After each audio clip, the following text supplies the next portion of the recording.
Hello, welcome to Joan's Sewing Room. How are you all today? I'm good. Well, I'm a little late. Today is Tuesday and I'm running late, so bear with me. But anywho, so what I want to talk to you today is, do you guys have any patterns? Well, when I save patterns, and when I go buy my fabrics at the Catholic store where I buy my stuff, Catholic Social Services here in our town, they have patterns and they're really cheap. I mean, get 10 of them for like $1. So I just look at them, I think, yeah. So I have been looking for a pattern to make some pajama pants for myself. I did come across one. And of course, I'm going to have to enlarge it because I don't know where did I put it.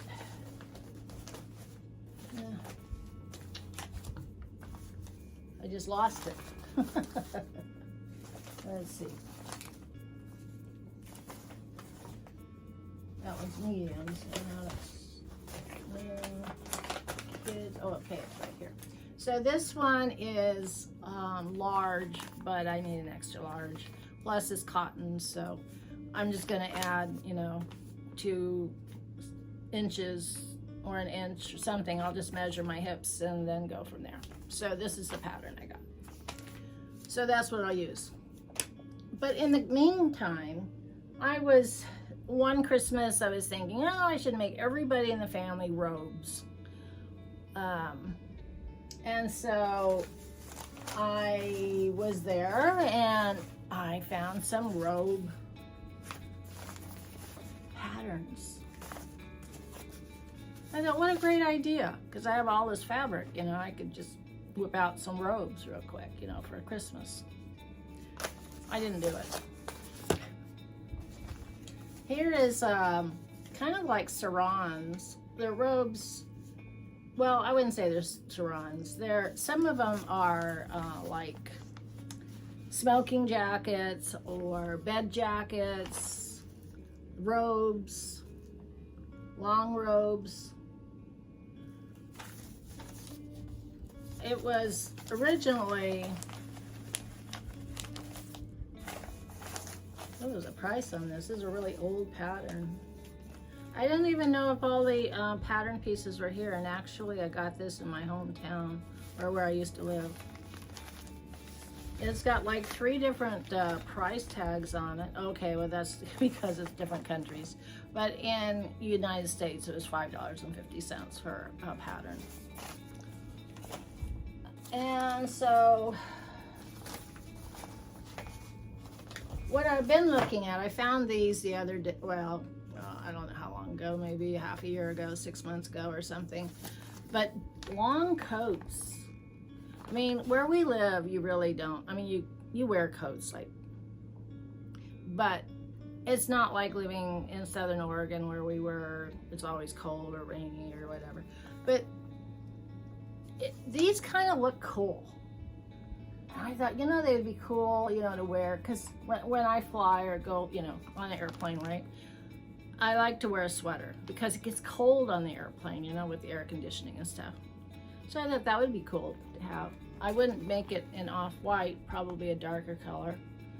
Off-white makes me feel, ooh, or white. So I was thinking that's cool. And so I had found 2 of them. This one is more like a sweater, a sweater jacket. And so you can use all kinds of fabrics with it.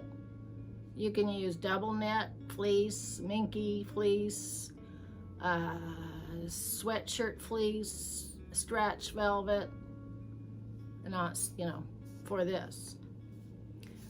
So, and it looks very, very easy to do. So that's that one.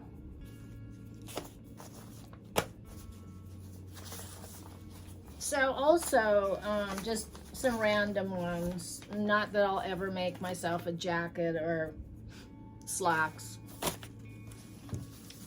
And then, of course, I have grandchildren, so I thought, you know, making some pajama pants for my grandchildren, that would be cool.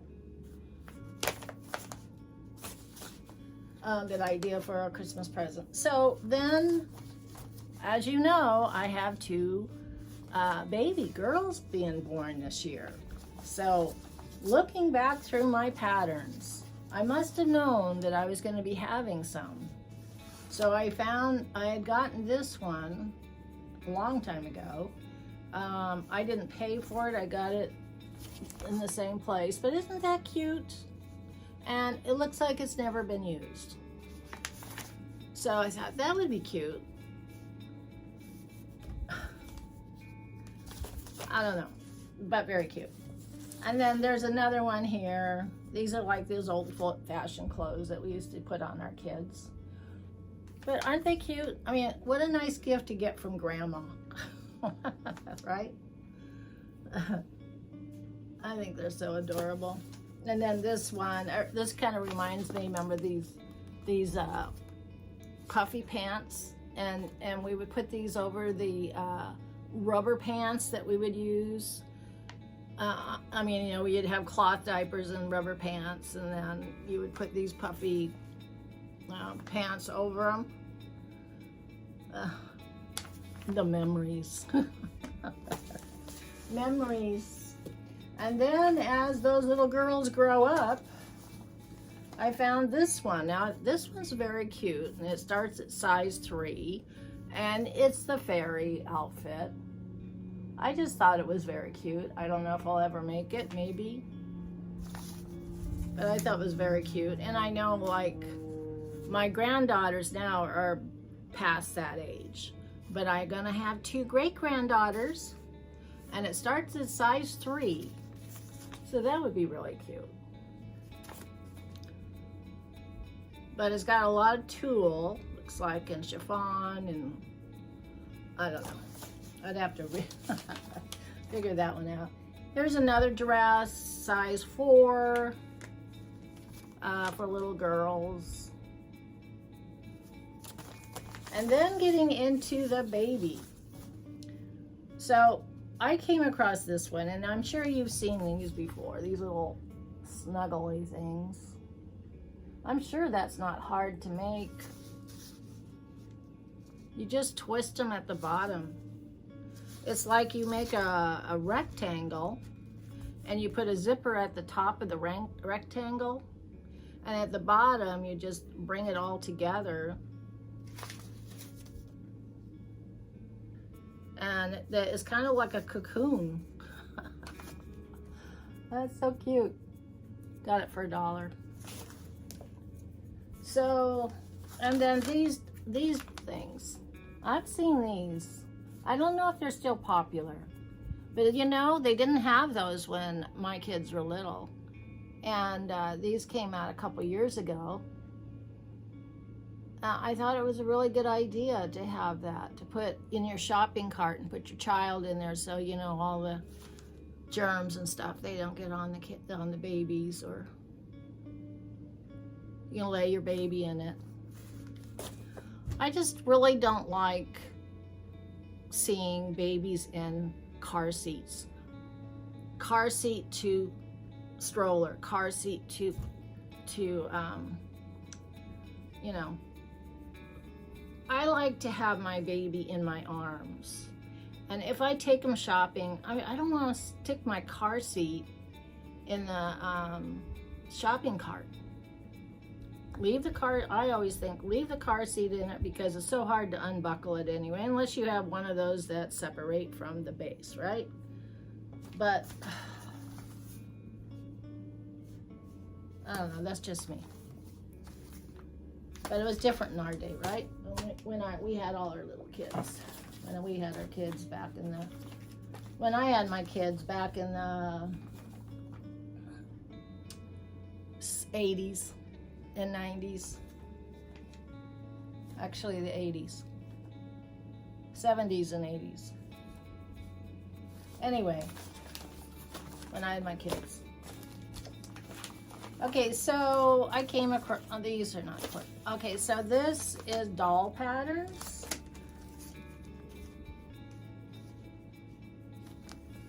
I like dolls. I don't know if I'm into making dolls right now. Here's a pattern on making polar bears and seals and that sort of thing. Penguins. Oh, I thought this would be kind of a cute idea for Christmas. I have a lot of felt, and I have a lot of these fabrics that I could use. All right, just for the grandkids though. Parents are not gonna wear those. Last year I thought it would be a good idea, and I made pot holders and all that stuff, and aprons. I gave that to my son and my daughter-in-law and my grandson. Have I seen any of that stuff? They don't use it. I have never seen them use it. I don't even see it hanging in their kitchen. Oh well. Maybe one of these days. So I found this pattern. I thought this one's nice. I'm sure you've seen this before. Humbug bag. It's kind of an unusual purse, don't you think? I'm sure there's people out there on YouTube that have made that, but I thought that was cute. It's unusual. I like unusual things. I had picked this up. It's just one of those wallets that you made out of fabric. And different handbags, or just different purses and bags that I see. You know, when you can get 10 for $1, shoot, I just find all these things and buy them. And then this one is your travel bags. I mean, I know I can do them, but I just thought it would be kind of fun to look over the directions, just in case. So those are all the patterns that I have. I'm sure some of you have a lot more patterns than I do. So anyway, so also I wanted to bring by or let you know what I do is I put everything in a book that I make, and I'm kind of way behind on this. But when I make something for somebody, like when I first started off, and I made my granddaughter a quilt back in 22, I wrote down everything about the quilt or get my ideas, because they said, yeah, we want a quilt, we want it soft, and we want it to hang to the floor, more like a bedspread, not a quilt. And so I had to think, okay, I needed ideas, because they had no ideas. That's all they wanted. That was it. So I had to come up with themes and favorite things. So her favorite things, which I've spoke with you before, is dance, travel, gymnastics, surfing, horse, dog, soccer, cooking, snowboarding, sewing. That was just a few. And then colors: lavender, gray, teal, light teal, aqua, blue, light blue, pink, cream, orange, blue, white, and purple. So those were the colors that I was thinking that she would like. And then fabric: soft, minky flannels. So I went with that. And then the quilt pattern. I came up with the flying goose. And the reason is because I could turn the pattern around and make a star or a diamond shape out of the pieces. And then then I thought, okay, it would be cool if I could make different pictures to go inside the diamond or the star. So then I came up with horse, flowers, cupcakes, silhouettes, soccer ball, travel, gymnastic, dance, bubbles, you know, just writing things down, hearts, sewing machines, dogs, surfing, surfboards, butterflies. I mean, I was just making lists because I really didn't have an idea. So I was writing down ideas. So when I finally came up with my idea and started making the quilt and the fabrics. So here's the fabrics that I used, and I just glued them all in, or yeah, glued them in here, the different fabrics. Everything is either minky or flannels that I put in here. And the backing was this minky. But then I incorporated this minky into the quilt, and I used lavender minky, and some of these are minky, but they're just not the bumpy type of minkies. And then her with the soccer ball, I had to think about, because she went to championship that year. So I thought, okay, how could I make a picture and use a soccer ball? Well, I drew out soccer balls. Every picture I made for this quilt, it was made by hand. And let me see. Then the idea of the stars, or wait, what was this? This was the different, I used different sprinkles. I used fake sprinkles on the quilt, charms, glued on rhinestone charms, lettering. I just went full bore on this. And this was the first quilt that I made, really made, a piece quilt out of flannels and minky. Had no idea what I was getting myself into. And it took me a while to get it all together. And as I was moving through the quilt, I was still adding more or taking away. So then I said, okay, I'm gonna do the Flying Goose quilt. They're gonna be 15 inches long or wide. And it's the Flying Goose pattern. And this is kind of just the drawings that I made. That's kind of like what they kind of look like, the Flying Goose. So I had to figure out how to make the Flying Goose, and one of the, The Last Lonely House in England, in the UK, she was showing how to do flying geese pattern. So I just watched that and, wrote down ideas in my head how to put it together and everything. So then I was able to make the pattern. And then this one here is how to lay it out. So, I was writing everything in this book, how to do everything, how to lay out, and the size of the squares, and how many squares across and how many squares down. So it didn't get finished till October 18th, 2022, but I started it in June. The idea, because we went on a little trip to and we started it, and then that's when they asked me. So let me find a picture of it while you're sitting here waiting for me. I move things around because I need. This is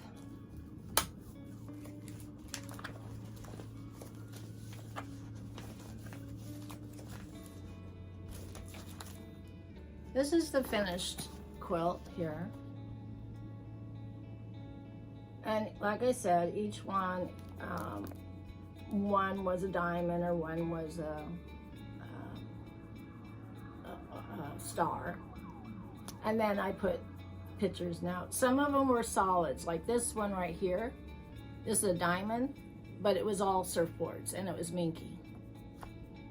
This one up here, there was a sewing machine in there and fabrics, and so I made the sewing machine and put little fabrics in there and a pin cushion and spools of thread.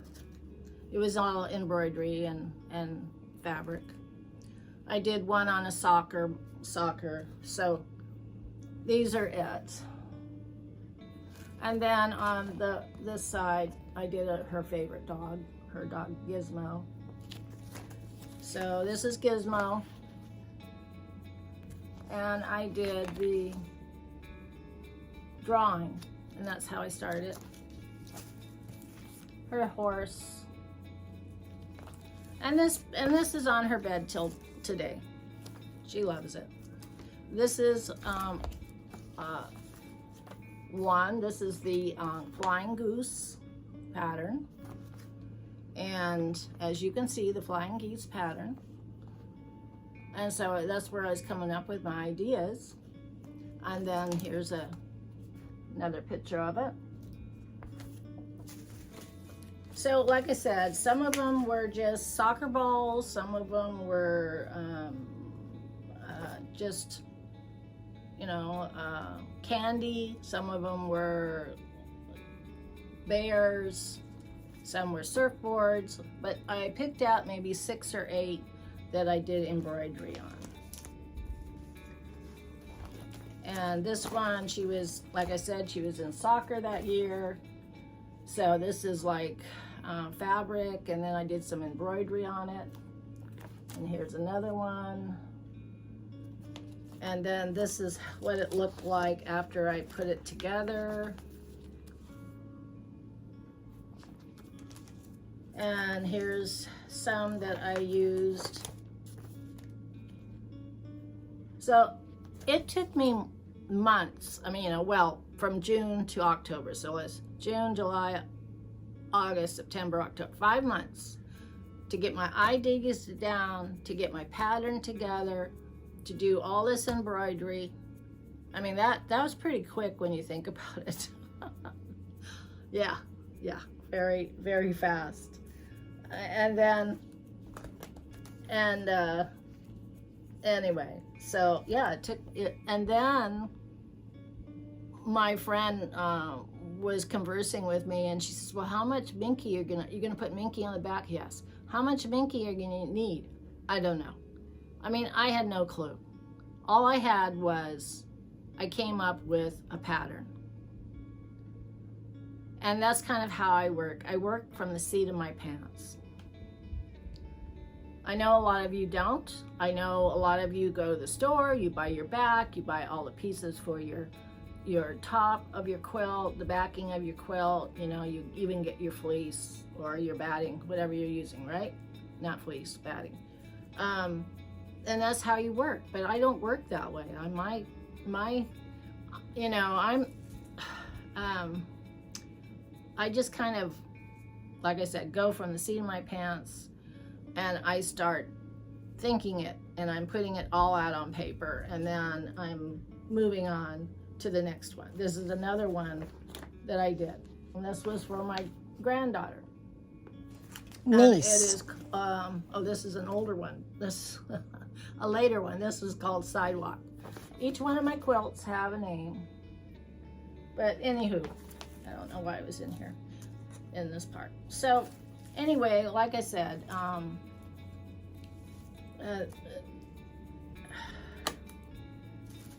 quilts. I don't know where I was going with that, but anyway, I have to look back and now see where I was going with it. And so anyway, getting back to my book. Yes, I'm behind in my book. I need to update it. I have, as you can see behind me, I think you can see that.